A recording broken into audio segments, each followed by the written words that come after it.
Hi friends, இன்றைக்கி நம்ம கிச்சனில் கேரளா டிஷ்ஷான பால் கப்பா தான் செய்ய போகிறோம். மரவள்ளி கிழங்கு சீசன் முடியறதுக்குள்ளே கண்டிப்பாக ஒரு தடவை ட்ரை பண்ணி பார்த்துருங்க.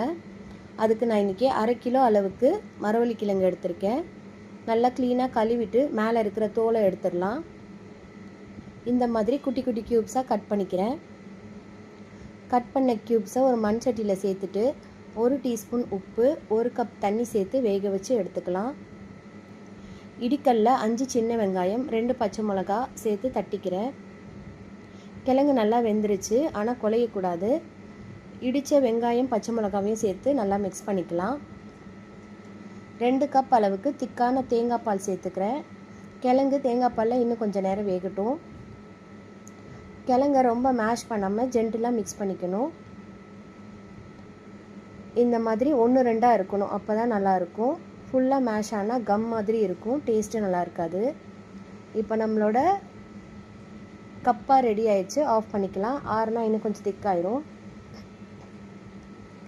தாளிக்கிறதுக்கு பேனில் 3 டேபிள் ஸ்பூன் அளவுக்கு தேங்காய் எண்ணெய் சேர்த்துக்கிறேன். எண்ணெய் சூடானதுக்கப்புறம் 1 டீஸ்பூன் கடுகு சேர்த்து பொரிய விட்டுக்கலாம். 3 காஞ்ச மிளகா, கொஞ்சமாக கருவேப்பிலை, 10 சின்ன வெங்காயத்தை கட் பண்ணி சேர்த்துக்கலாம்.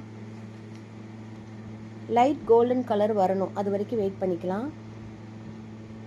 நல்ல கோல்டன் கலரில் ஃப்ரை ஆயிடுச்சு. இப்போ ரெடியான கப்பால் சேர்த்து மிக்ஸ் பண்ணிக்கலாம். நாங்கள் இன்றைக்கி ஃபிஷ் ஃப்ரை, கப்பா, மீன் குழம்பு வச்சு எங்களோட டின்னரை சாப்பிட்டோம். செம்ம சூப்பராக இருந்துச்சு.